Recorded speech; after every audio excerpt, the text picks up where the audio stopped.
this is Tommy John, and you're listening to the Sports Circus.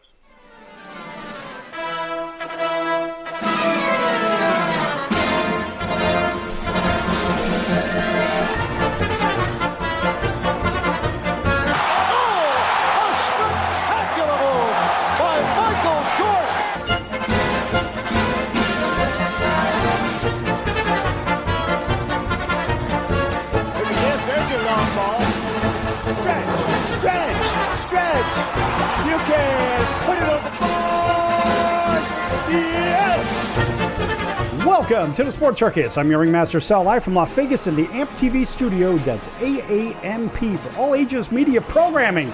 Today's show is brought to you by UppercutChops.com. Check out their tasty selection of all-natural, dry-aged USDA Prime Wagyu steaks and chops. Wait till you taste their best-in-class New York steaks, the filet mignon, and of course the king of all those cowboy cut and tomahawk cut ribeyes. Best in the business as far as I'm concerned. Probably be the best you've ever had as well. Check them out at UppercutChops.com. That's UppercutChops.com. Or give them a call. Find out what's for dinner. 702-799-9935. 702-799-9935. 702-799-9935 for UppercutChops.com.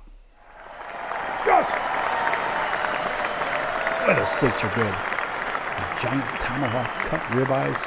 Even the burgers are incredible. I had a big welcome in everybody listening in on our CBS, NBC, Fox Sports affiliates and independents from coast to coast. Everybody watching on TV, know who you are, and select markets on Cox, Comcast, Spectrum, Frontier, Time Warner, Oceanic, WOW Cable Television affiliates, select markets, as well as Hotel TV in all Nielsen-rated markets as well. Everybody on Facebook, on Chicago Food Favorites, thanks for joining us. Also, listen, if you want to participate with the Sports Circus, and you have questions, comments, thoughts, you know what? Give us a call right now, 702-799-9935, 702-799-9935, 702-799-9935. You can also email us at info, actually, try this one, PR@AAMP.tv. That's PR@AAMP.tv. How do you like that? Be a part of the show. So the Olympics, obviously wrapping up, and it was a pretty good year for Team USA. And, you know, for those that don't know, really the origin and so forth for the Olympics, we're going to kind of skim through this real quick. But in case you don't know, look, we always see, well, this city's going to host them this year. This country's going to host them this year, whatever. Now, listen to this. So way back in the very beginning, the Olympic Games, of course, are considered the world's foremost sports competition, as we all know, with nearly a couple of hundred teams representing all the sovereign states, territories participating, etc. By default, the games generally substitute for any world championships during the year, except for the World Baseball Classic and the World Series. How do you like that? And the Super Bowl, but they don't play football, so it doesn't really matter, at least American football. So, nonetheless, the Olympics are held, of course, as you know, every 4 years, but since 1994, they've actually alternated between the summer and Olympics and the Summer and Winter Olympics, because they actually used to do it at the same time, same year. But nope, now it's 2 years here. You got to wait 2 years for the winter. Now, 2 years for the winter is coming up in a couple of years. Then 2 years after that, of course, will be the 24 or 28 games in LA. That's another discussion we have coming up here. But now think back. Their creation was inspired by the ancient Olympic Games held in Olympia, Greece, from the 8th century BC to the 4th century AD. And of course, they're founded. Then again, we have this International Olympic Committee, founded back in 1894, leading to the first modern games in Athens in 1896. And the IOC, for International Olympic Committee, is the governing body of the Olympic movement, which encompasses all entities, etc., and so forth. And of course, the Olympic Charter defines their structure. But of course, certain countries seem to be able to get around certain testing when it comes to steroid use and so forth. We'll get to that later. Anyway, the evolution of the Olympic movement during the 20th and 21st centuries has resulted in numerous changes in the games, as we know. Some of those adjustments include the creation of the Winter Games for snow and ice sports, and the Paralympic Games for athletes with disabilities, the Youth Olympic Games for athletes from 14 to 18 years of age, which is a little bit of conflicting data when you think back to those games with the great gymnasts like Nadia Comaneci and so forth. I believe they were under 18 years of age, but nonetheless, here we go. I mean, the 5 continental games, the Pan American, African, Asian, European, and Pacific games. So all of that was created as well for those 14 to 18. And, of course, the World Games for sports that are not contested in the Olympic Games.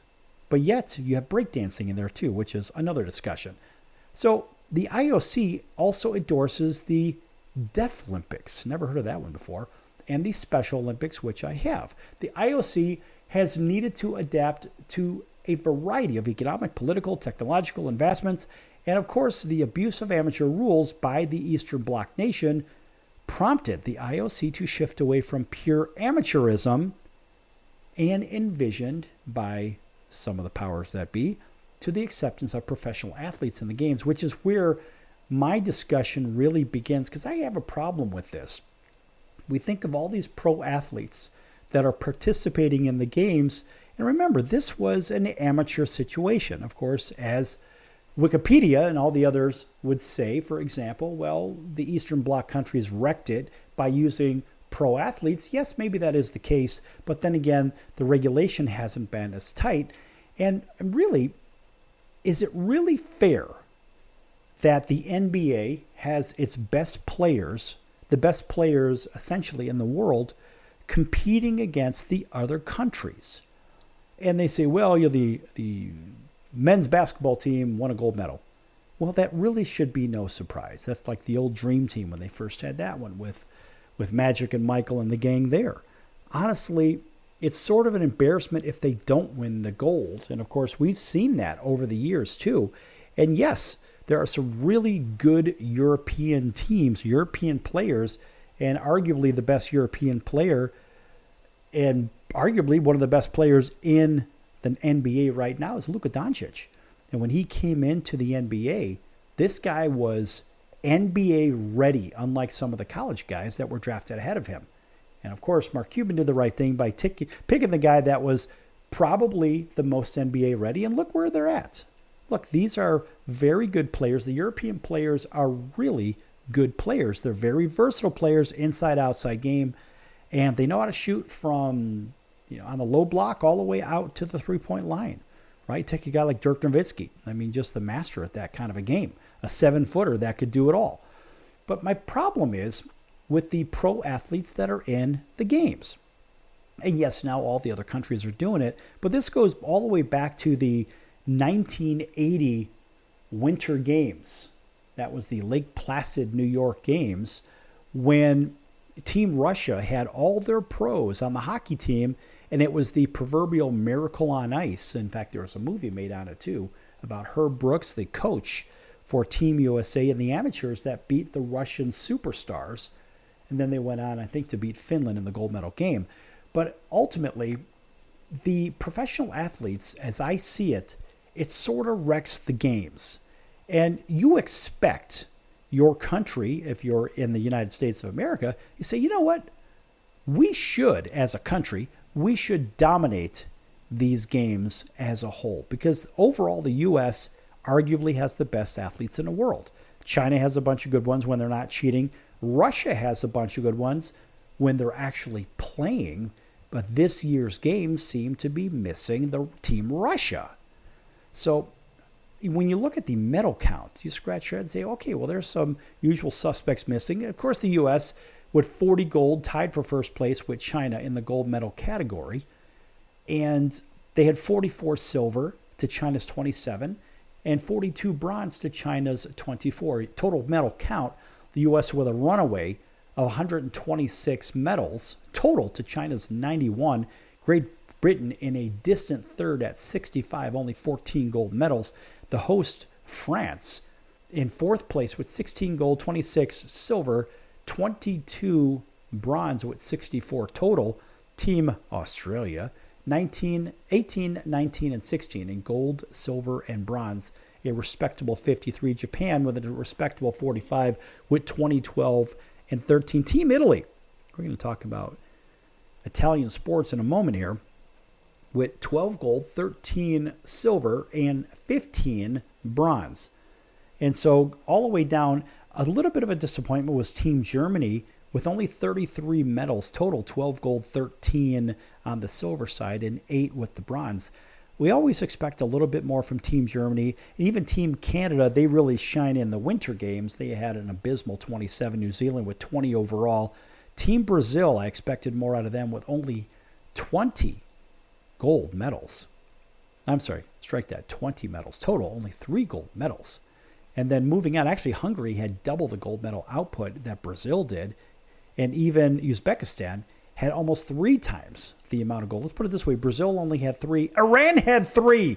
The Ukraine had 3. I guess they're in the middle of a war, and they still had 3 gold medals. Actually, Ukraine had 12 total, 3 gold, 5 silver, and 4 bronze while they were fighting off Team Russia out on the battlefield, which is kind of a cool thing because, I mean, look, war or none, they're still out there doing it. But you go all the way down this list, and you scratch your head and say, well, wait a minute. Some of these countries, I mean, they had almost nothing. Team Mexico, 0 gold medals, 3 silver, and 2 bronze. That's an abysmal showing from Team Mexico. You'd expect a hell of a lot more from them. Lithuania had no golds, and going all the way down to, well, shoot, Pakistan even had a gold medal. Mexico didn't even have one. How do you like that? Fiji got a silver medal, and all the way down, Panama got a silver. Peru had 1 bronze. Slovakia, expecting more out of them, they had 1 bronze. That's it. American Samoa had nothing. Afghanistan had nothing, and on we go. I guess what I'm trying to say here, folks, the way these tables are tilted, you wonder why some of these countries have none and why other countries have all the gold, all the money, and they're first world populated countries. I'm going to keep on with this Olympic discussion when we come back from break. Back here on the Sports Circus. Don't go anywhere.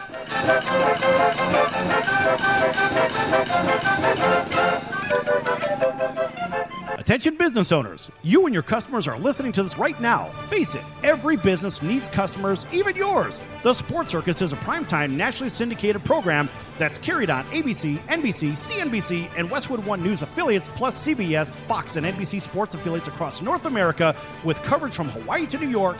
Also, the Sports Circus is available to the 180 million subscribers on iHeartRadio, and the Sports Circus gets about 4 million website visitors per month, which could click through your website and bring sales. The Sports Circus provides great content featuring celebrity guests from sports and entertainment to our audience every weekday, which your company could greatly benefit from by increasing your visibility, foot traffic, eyeballs to your website, and calls from potential customers. Call us right now at 702-799-9935. Again, 702-799-9935. Or email us at info@thesportscircus.com. That's info@thesportscircus.com. Drive your sales today by advertising with the Sports Circus. Could you use a little extra money right now? If you'd like to borrow up to $100,000 and get pre-approved in minutes, call the number we'll give you at the end of this commercial. Our lending partners have already loaned millions of dollars to individuals just like you, and we're ready to lend you up to $100,000 if you qualify. Even if your credit is not perfect, you could use the money to pay off high-interest credit cards, for home renovations, or consolidate existing debt. You can get flexible, easy-to-pay terms. The consultation to find out if you qualify is free. To find out if you qualify for our special financing program, call this toll-free number 24 hours a day. 800-335-1376. 800-335-1376. 800-335-1376. That's 800-335-1376. Important terms and conditions apply. Not all applicants will qualify. Loan amount, annual percentage rate, and term will vary depending on creditworthiness. Applying does not guarantee approval. Account approval is subject to verification and confirmation of your credit history and acceptance by a lender. If you choose to apply for a loan through us, a consumer report will be obtained to evaluate your creditworthiness in connection with your application for credit.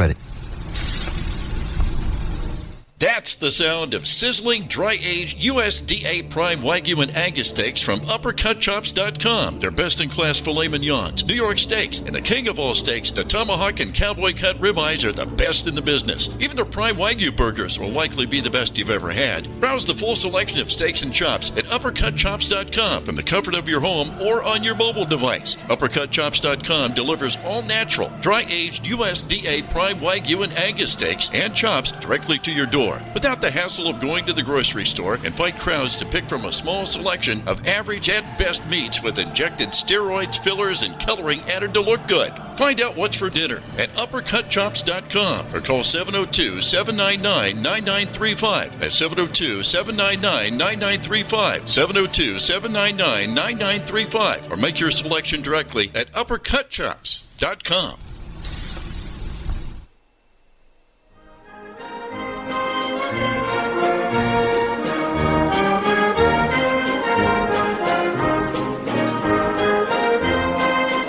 Welcome back to the Sports Circus. I'm Roy Firestone. Now it's time to throw it back to Sal.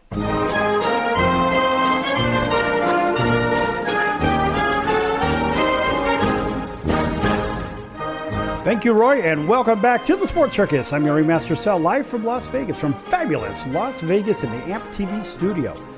This segment brought to you in part by our friends over at the College of Southern Nevada Athletics. Check them out at csncoyotes.com for upcoming games and events. That's csncoyotes.com for the College of Southern Nevada Athletics. And welcome back to everybody listening in on our affiliates from coast to coast. Speaking a little to our friends over in Honolulu on CBS Sports 1500 KHKA as home of the New York Yankees, San Francisco 49ers, and the Alabama Crimson Tide.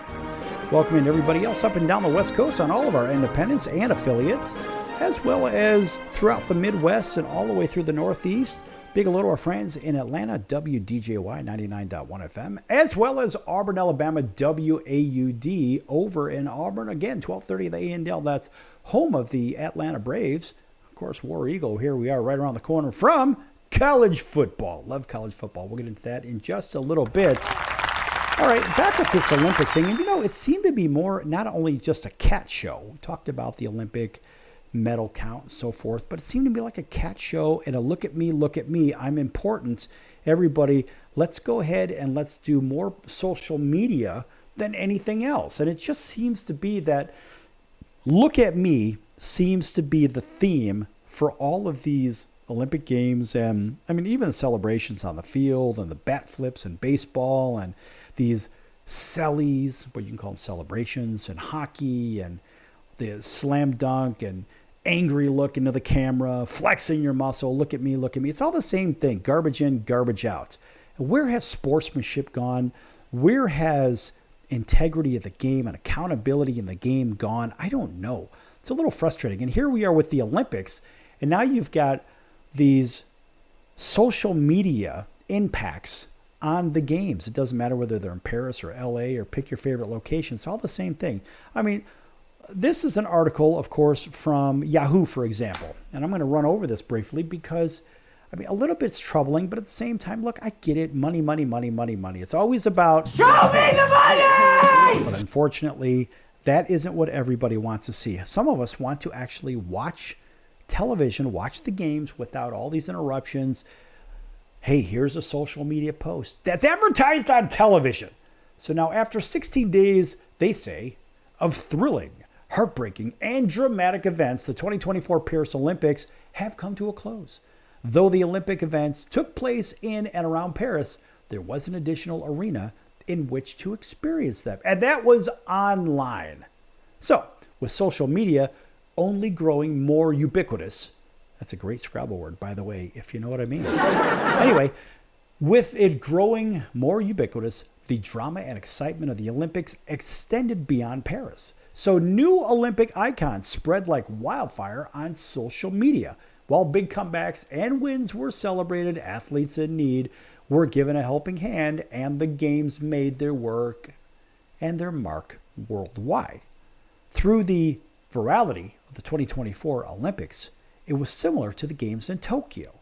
And of course, the Paris Games saw some people and events gain a global reach that affected how the games were actually played, perceived, and celebrated. There's that word again, how they're celebrated. Give me a damn break. Act like you've been there before, win, walk away, celebrate with your team. Anyway, so according to Yahoo, they say, here are some of the biggest, most viral stories of the Olympic Games. And they talk about a guy by the name of Yusuf Dikes. And he became a breakout star, and a popular new pose came out of this too. Now, Turkish shooter Youssef, we'll just call him Youssef, became one of the most unlikely viral stars of these Olympics early in the games. And so Youssef won silver with his teammate Saval Yeda Turan, picking up Turkey's first ever shooting medal. Didn't even know there was one. But it was his cool approach to shooting, they say. Hand in pocket, simple eyeglasses, no protective headgear, that made him stand out. And why is it that they need all this extra stuff? They're shooting, for Christ's sakes. Come on now. South Korea shooter Kim Yi-ji won silver in her event. Went similarly viral for her cocked hip and specialized glasses as she shot. Okay, so be it. So Youssef's legacy continued after his events were over, as a number of track and field stars went on to strike his signature pose during their competitions. Oh, yeah. So now it's the Turkish shooter that is the superstar. So Swedish pole vaulter Armin Duplantis hit the finger gun hand in pocket combo move after winning the gold, and the South African 4x100 men's relay team, yes, they did the same thing after winning silver. The Great Britain team 4x400 women's relay team did the same exact pose before winning yet the bronze. Yeah, winning the bronze. Okay, so you're winning a medal. I guess you have to celebrate. Maybe they'll put, 10th or 11th place ribbons and medals or something in the case. Maybe a lead medal for 10th place. That would seem appropriate. I don't know. But all these people, here's this pose. It's kind of like the ice bucket challenge back in the day on the internet. Crazy stuff. And of course, then there's Simone Biles and Sonny Lee taking shots while celebrating gold, blah, blah, blah. It's the same thing, garbage in, garbage out. And of course, Simone Biles had to make it political. And of course, that's what she seemed to have done, which is ridiculous. I mean, look, these are the games. They're games. It's sports. Stop making it political, for Christ's sakes. Taking shots at this person and that person. It's so stupid. I don't know. I don't even understand it. I don't care what color you are, what creed you are, what religion you are, whatever. Look, celebrate for your country and move on. Stop making this about, well, I did this and now you have to look at me. Even Kevin Durant did the same garbage. Garbage in, garbage out. And you ask yourself, when does this stuff stop? And even Durant told The Athletic that he was inspired by Simone Biles, both on and off the court. And Durant said that he really admires Biles for her talent and poise, but also for how she dealt with what people said about her. Oh, remember, she kind of sat out in the last Olympics. And she really, unfairly, in my opinion, affected some of Team USA's gymnasts. So, sorry, Simone Biles, you're great on your sports and on your balance beam and all that stuff, but I believe that your actions deserve an astounding round of boos, if you know what I mean. In fact, those boos get a nice round of applause.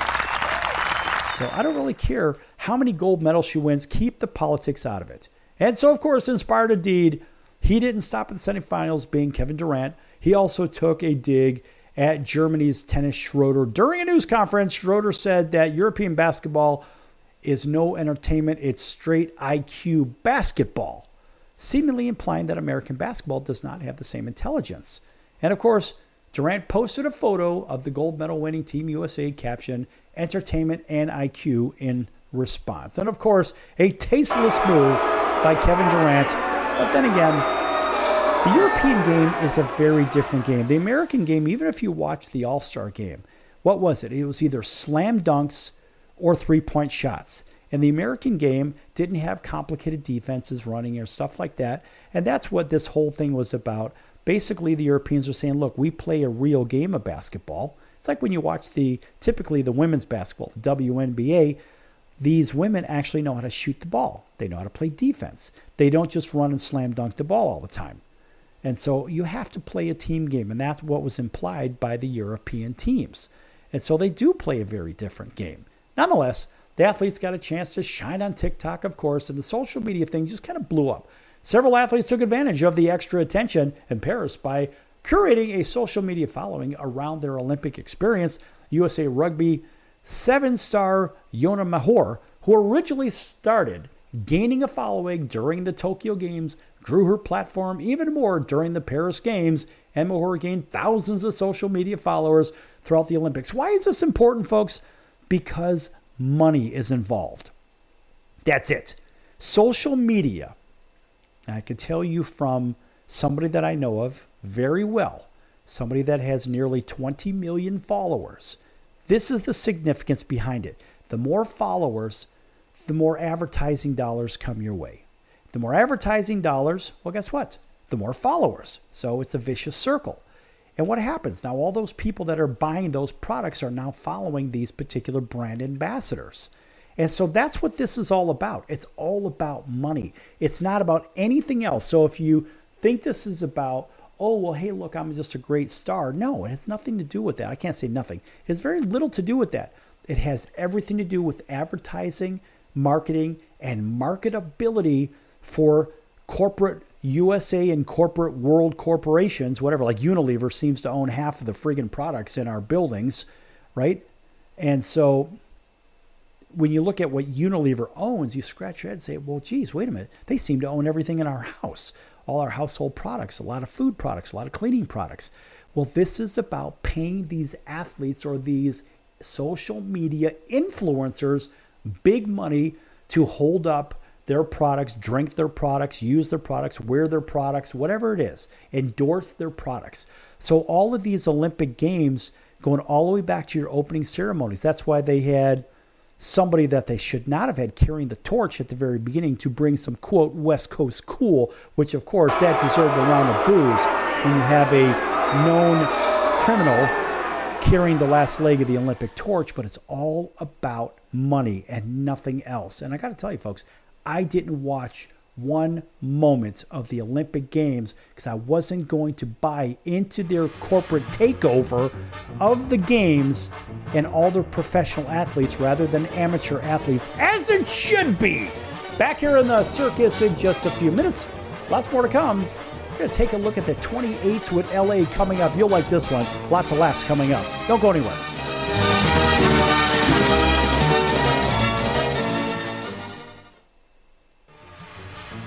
I'm your Ringmaster Sal of the Sports Circus, a primetime, nationally syndicated television, radio, sports, and entertainment show. The Sports Circus covers topics others are too scared to talk about. There's no other primetime show like it out here that'll punch you in the face and you'll beg for more. Join me, Hall of Famers, world champions, and all-star celebrity guests for chaos and controversy here on Libsyn and all podcast platforms, plus thesportscircus.com. Remember, folks, it's a circus and we prove it every day.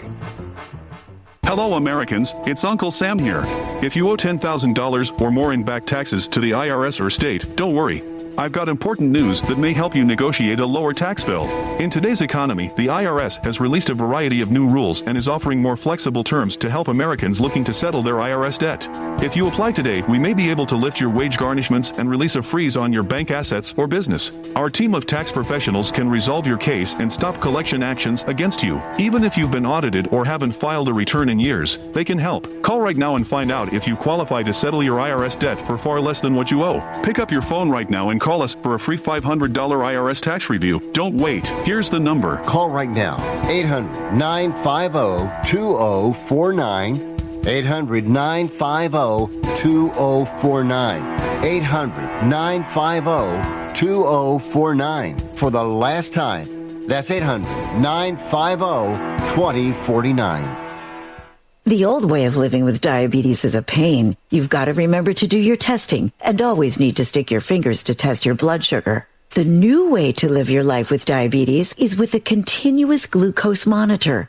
Apply a discrete sensor on your body, and it continuously monitors your glucose levels, helping you spend more time in range and freeing you from painful finger sticks. If you are living with type 1 or type 2 diabetes and you use insulin or have had hypoglycemic events, you might be eligible for a CGM through your insurance benefits. U.S. Med partners with over 500 private insurance companies and Medicare. We offer free shipping, 90-day supplies, and we bill your insurance. Call us today for a free benefits check. 800-659-7805. 800-659-7805. 800-659-7805. That's 800-659-7805.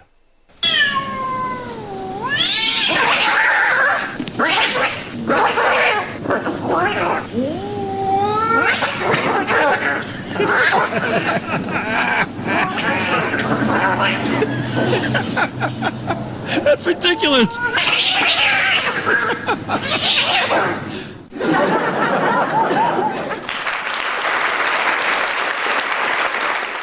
Quiet, numbskulls, I'm broadcasting.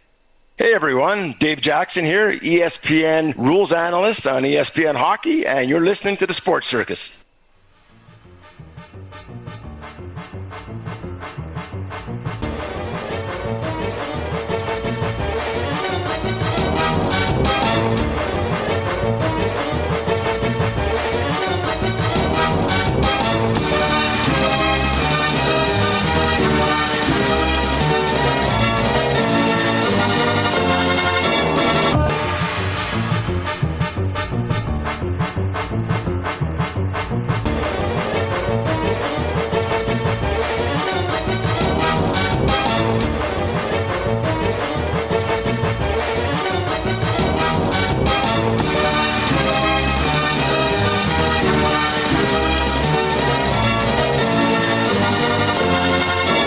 Welcome back to the Sports Circus. I'm your Ringmaster Sal, live from Las Vegas. Fabulous Las Vegas in the AMP TV studio, AAMP television.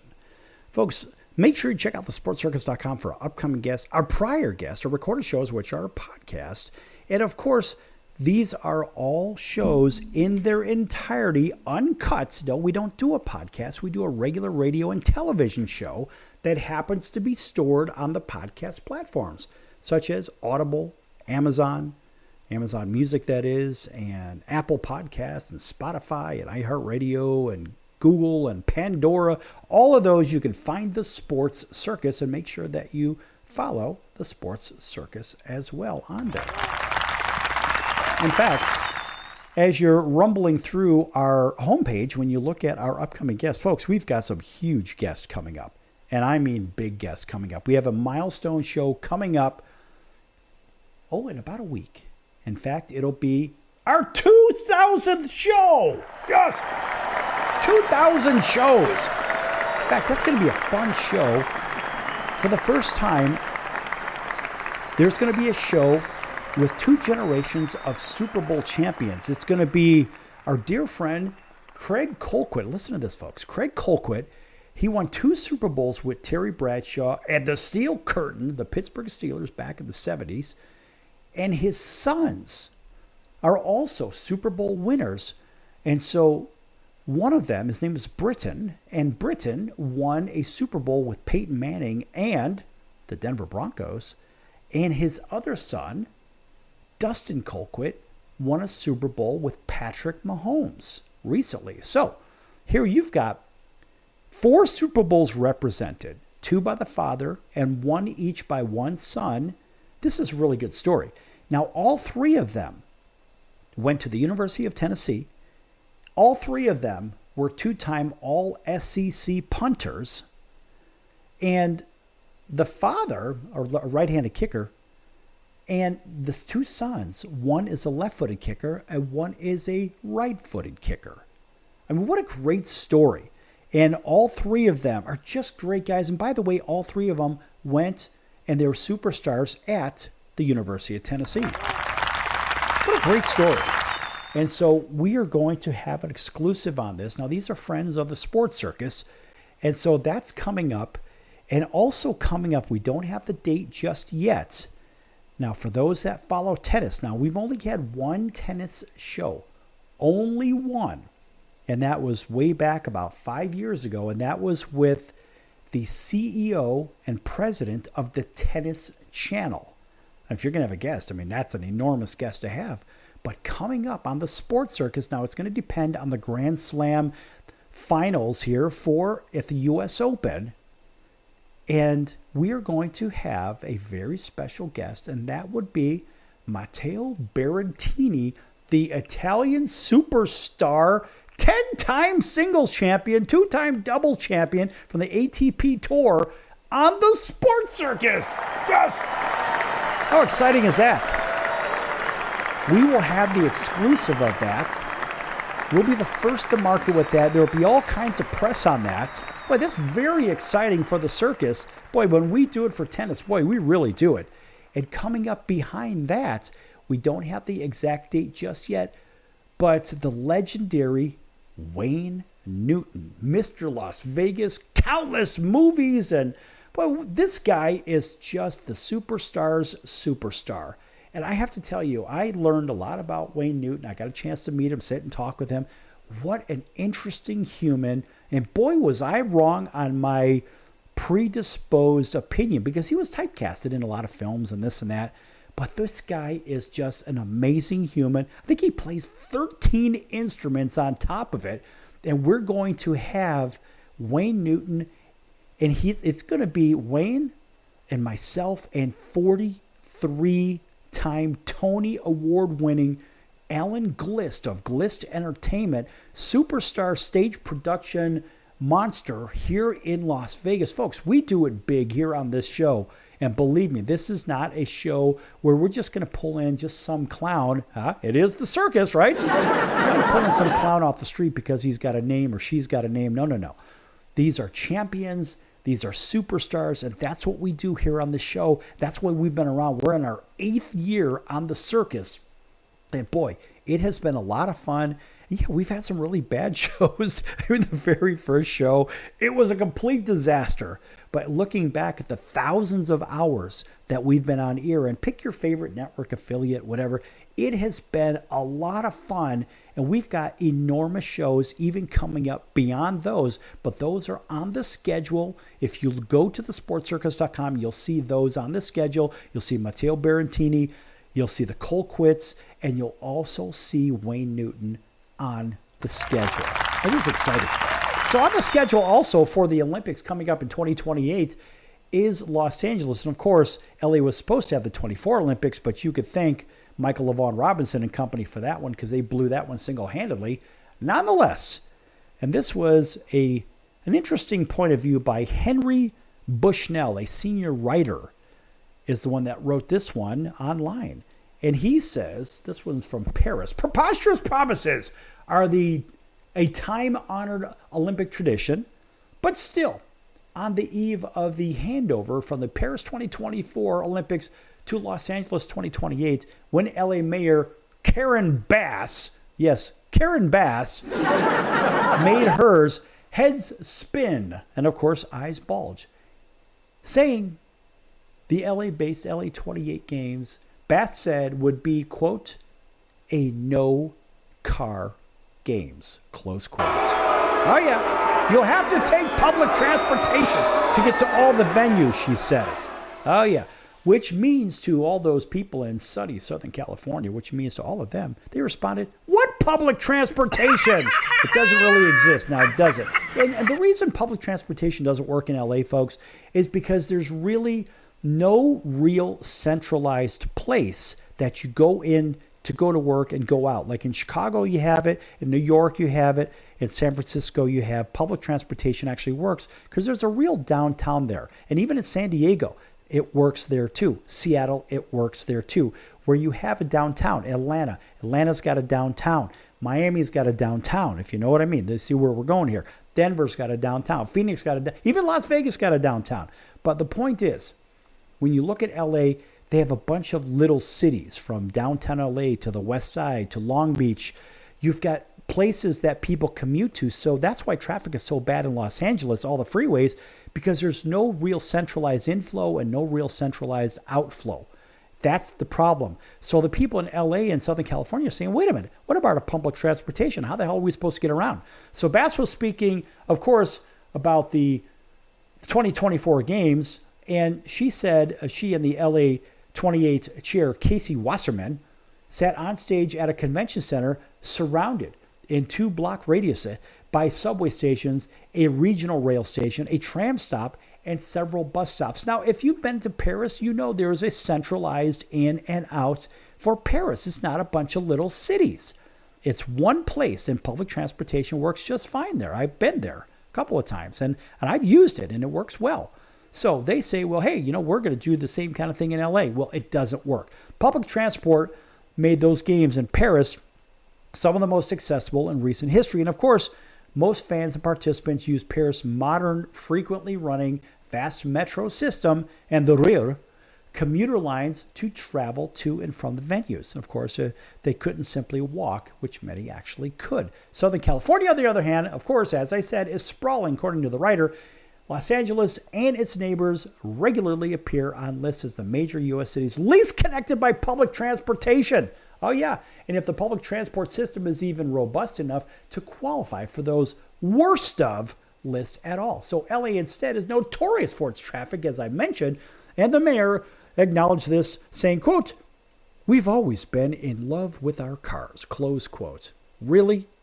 And the 28 Olympics, far more so than the 24 in Paris, will spread across the entire LA metro area, which of course is disastrous. So you'll have, just like in the 1988 games, you had swimming all the way down in Long Beach and Belmont Shores, but then you had the other games going on at the Coliseum in South Central Los Angeles. And baseball games, of course, would be played at Dodger Stadium, maybe Anaheim Stadium, etc., and so forth. So they say the 28 Olympics, far more so than Paris, of course, are going to spread all across the Southland, and gymnasts will be at the downtown arena, formerly known as Staples Center. Swimming will be at SoFi, of course, in the city of Inglewood. Track and field will be at the Coliseum and Exposition Park. And, of course, handball and several water sports will be all across from Long Beach and beyond. Fencing and table tennis will be in the downtown convention center. Equestrian will be all the way out in Temecula, an hour and a half away from Los Angeles. Golf will be at the Riviera Country Club. Badminton at the University of Southern California. Tennis and rugby and track will be in Carson. Folks, this is a disaster waiting to happen, and it's just mathematically impossible to have these games with public transportation only. If this mayor, Karen Bass, actually thinks it's going to work, listen, lady, you better start drinking the Kamala Berry Kool-Aid, because that's exactly what you're drinking. You better start now, and I think she already has. Back here in a few minutes with some NFL. Don't go anywhere. Lots more to come.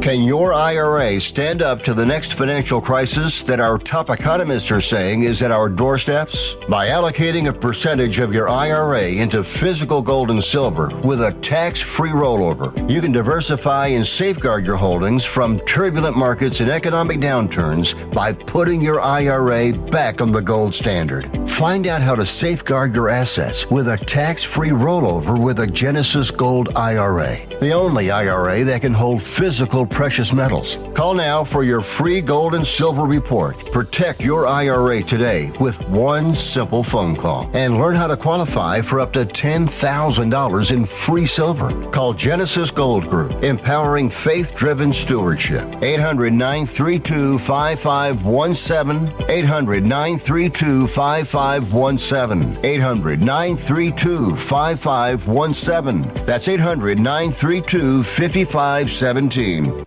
If you served in the Marine Corps, by now you know about the contaminated water problem at Camp Lejeune. If you were stationed or worked at Camp Lejeune from 1953 to 1987, you probably have a lot of questions.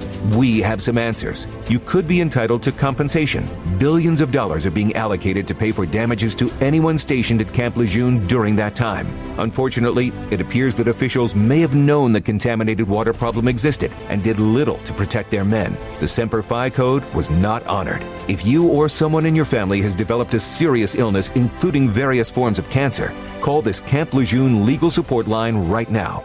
You can't turn back the clock and change what happened, but you can certainly call right now and learn your rights as a Marine. Here's the number. Call 800-335-7196. 800-335-7196. That's 800-335-7196.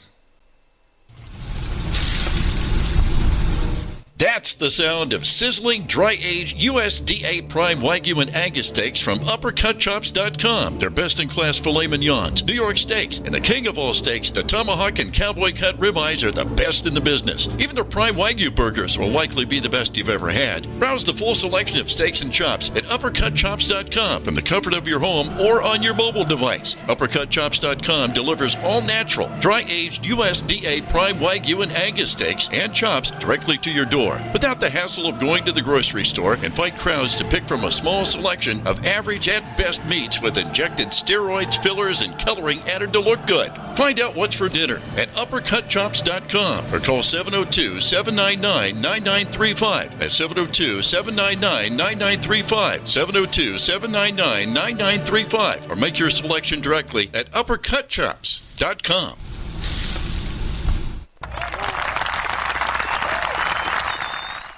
Hey everybody, this is Brian Urlacher. Welcome back to the Sports Circus.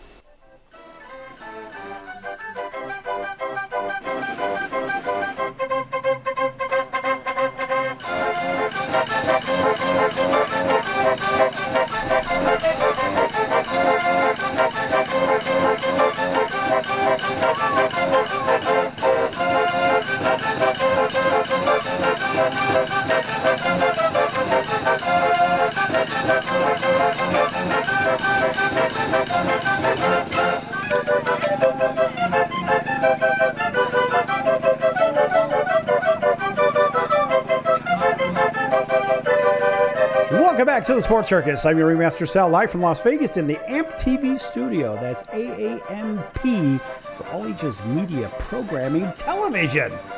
Folks, again, make sure you check out thesportscircus.com for upcoming guests, our prior guests. Of course, all of our partners. Go on over to that partners page.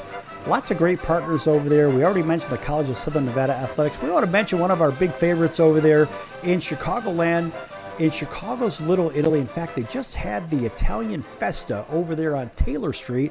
Good old Ronnie Onesti did a nice job with the Italian Fest over in Chicago. And one of our favorites is at 1079 West Taylor Street.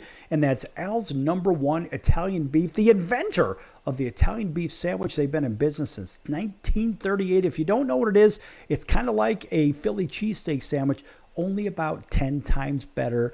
Not greasy like those fried sandwiches with the cheese whiz and all that other garbage they have on those Philly cheesesteak sandwiches.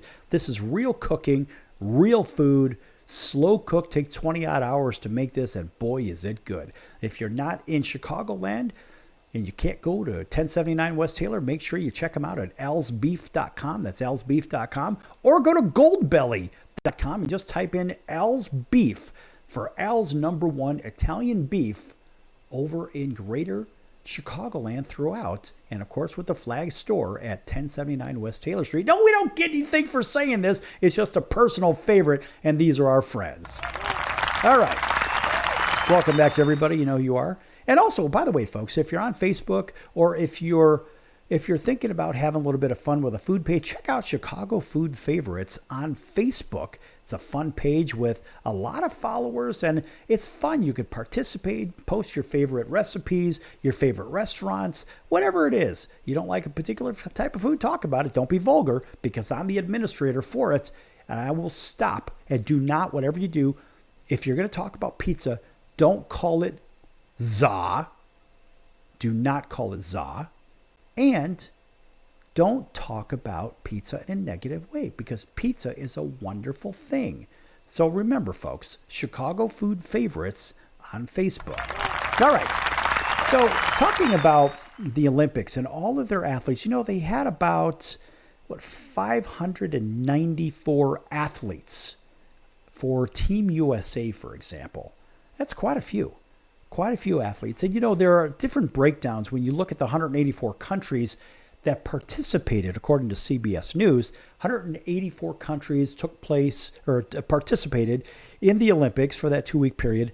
And of course, together, they represented 206 National Olympic committees. Imagine that. So 184 countries with all the other committees. What were the other committees for? Kind of interested in that one, but we don't have time for that. So the Olympic Games typically have around 2,900 athletes from 80 national committees, according to Olympics.com, which, of course, while the summer games tend to amass a larger crowd than the winter, and over the years, the number of athletes in the summer games has steadily increased. Since 1996, the Atlanta Games, the number of participants has surpassed 10,000. It's a big jump from the 1,924, better yet, we'll call it 1924 Paris Olympics, which had over 3,000, right? So that's a pretty big difference from 3,000 to 10,000. But then again, you're talking 100 years. Even the Rio Olympics in 2016 holds the record for the most athletes in summer games at 11,238. So how many of these athletes are competing or competed in the 2024 games? About 10,500 competed. Man, that's a lot of athletes. And of course, they have a couple of weeks to do this. And of course, these athletes, compete not as countries, not all of them, but as members of national Olympic committees. This year, there are 206 committees. And Russia and Belarus were banned from competing due to the ongoing war in the Ukraine. But athletes from those countries, of course, still competed as individual neutral athletes under a neutral flag. I'm not really sure what that neutral flag is. Probably the Olympic flag or a white flag, if you know what I mean. 37 athletes, of course, competed as part of the refugee Olympic team. Didn't know there was such a thing. Nonetheless, you ask yourself which country has the most athletes competing in the games. Of course, the United States at 594, trailing. Think about this. Trailing the U.S. is France with 572 because they were hosting. Of course, there was no travel really involved. And the future games, of course, host Australia had 460. And, of course, on the opposite end of the scale, 4 countries, Belize, Liechtenstein, Nauru, and Somalia, are sending just one athlete. Or better yet, they sent just one athlete. So you think of all those, and now we look at the National Football League. The National Football League actually has what? Oh, they have 1,696, if I'm not mistaken, 53-man roster times 32 teams. That was 1,696 athletes. That's a lot of football players, folks. That is a lot. In fact, more than a lot of these countries that were competing in the games as well. And that's kind of an interesting thing, but we'll get back to that another time. But now let's think about the National Football League in the preseason. So here's a problem that I see. College football starts out in the first game. There is no preseason. No, you're out there on game one, and you're busting your butt on game one. Not game 0 or game 0.1 or 0.2, whatever the hell it is. The reality is college football does it right. They don't have a preseason. You just have your practices and you get ready. If you scrimmage against another team, you actually typically scrimmage against yourself, which seems to be the right way to do it. But now teams in the NFL will have joint practices, and then there will be fights. We saw one recently between this team and that team, whatever. It seems like there's fights all the time in these scrimmages. I think it was the Lions and the Giants. They had a brawl in between. A whole bunch of fines were handed out because they can't control themselves. And you ask yourself, wait, if it's good enough for college football with all this name, image, and likeness money, now basically they're paid professionals because once you get paid to play, you lose your amateur standing, which of course is against the NCAA rules. But then again, if they're getting paid being the NCAA, I guess now they bend the rules. I don't know. The whole thing is a big money grab as I see it. But if it's good enough for college football, why isn't it good enough for pro football? Why does pro football need to have 3 preseason games? You remember, they had 4 preseason games. So what they did was they moved one of the preseason games, the last one, to the regular season. Now they have an extra game on the schedule, so they play now 17 games, but they still play the same total of games. The players wanted it because they said, why should we play an extra preseason game when we should be being paid for these games? Now, eventually, they're going to have 2 preseason games, which will be coming up probably in the next handful of years, and they'll get paid for an extra regular season game. So that means they'll have 18 games, and eventually they'll have just 1 preseason game and then get paid for 19. So they just keep stepping it up over and over changing the rules for this and that. Why? Because it's a big fat money grab. And just like these awards, we think of the awards after the college football season. Well, you've got the national championship game, which is more of a cat show. And really, it's just a challenge now between the power conferences, which now there's 4 power conferences. And that would be the Big Ten, the SEC, the ACC, and the Big 12. And there's been talk about the ACC crumbling to make it only 3. And eventually, the NCAA is likely going to go away because they really don't need, being the conferences, they don't need the NCAA to regulate anything. And why should they share the money when the NCAA isn't sharing the burden? So anyway, we think of the NFL with these games and these awards from the college players, and we think of the Heisman Trophy. And the Heisman Trophy winner last year was Jaden Daniels, a very good, skilled quarterback. Of course, we'll give him a round of applause, a very brief one. He was with LSU, and honestly, he didn't have the best numbers, and he should not, in my opinion, have won the Heisman Trophy. The Heisman Trophy goes to the player with the best numbers and the most impact, etc. And it would seem to me that the Heisman Trophy, the clear-cut winner of the Heisman Trophy statistically, was Bo Nix. Now, Bo Nix was head and shoulders above the other quarterbacks and all the other Heisman candidates. However, the only other Heisman candidate that really should have been given serious consideration, that very well could have won the Heisman Trophy, was Marvin Harrison Jr. But problem is Marvin didn't touch the ball every snap on the offensive side. That's why the quarterbacks typically win this thing. And so Bo Nix had significantly better numbers than the other quarterbacks that were there. And Bo Nix now is with the Denver Broncos, with other quarterbacks being drafted ahead of him, like Caleb Williams. And Caleb actually played pretty good in the Bears' second game against the Buffalo Bills, but he wasn't really playing against the first unit. Now, I watched that game, and it was a little deceiving. It looked like one of his completions, and it basically looked like it just fell out of his hands somehow, ended up in the receiver in some kind of a crazy shovel pass flip to, I think it was to DeAndre Swift, which went on to go for 40-odd yards, which was allegedly the longest pass of the game for Caleb Williams. And it was more of an excuse me, Justin Fields kind of a play. And Justin has his chance over in Pittsburgh because Russell Wilson has an injury. And Pittsburgh is going to see the same, in my opinion, bust quarterback that Justin Fields is, because he, in my opinion, has halfy feet. He looks to run first, then throw, runs out of his protection, runs out of the pocket, and he doesn't move the pocket like Aaron Rodgers. He just runs away from his protection, and that's when quarterbacks get hurt. They are treated like a running back, and that's when they get drilled. That's what happened to Carson Wentz, and his career went sideways after getting hit about 8 games into it with Philadelphia in his rookie year. That was back in 2016. But when you look at these quarterbacks, you say, wait a minute, Bo Nix is a pocket passer. Sean Payton, being the coach for the Denver Broncos, he got the right guy. He had a pocket passer, a Drew Brees, stayed in the protection, and I believe Bo Nix is going to be probably the shining star in the draft, and this guy is pro-ready. He didn't have that great of numbers in a bad system with Brian Harsin at Auburn. Auburn just basically had a bad hire in the first place. They should have never brought Harsin in there.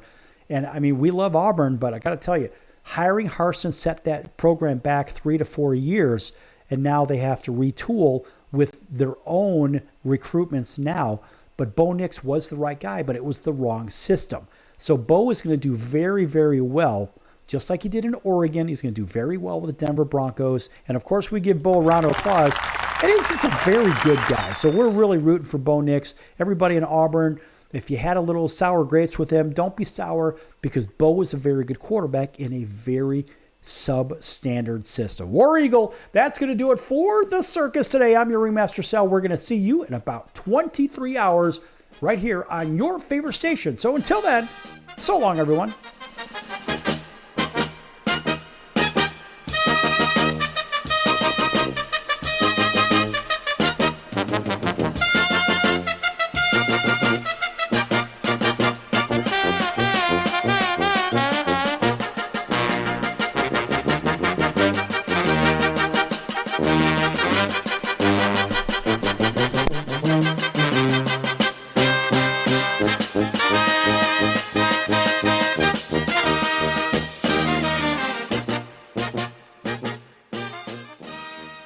Can your IRA stand up to the next financial crisis that our top economists are saying is at our doorsteps? By allocating a percentage of your IRA into physical gold and silver with a tax-free rollover, you can diversify and safeguard your holdings from turbulent markets and economic downturns by putting your IRA back on the gold standard. Find out how to safeguard your assets with a tax-free rollover with a Genesis Gold IRA, the only IRA that can hold physical precious metals. Call now for your free gold and silver report. Protect your IRA today with one simple phone call and learn how to qualify for up to $10,000 in free silver. Call Genesis Gold Group, empowering faith-driven stewardship. 800-932-5517. 800-932-5517. 800-932-5517. That's 800-932-5517.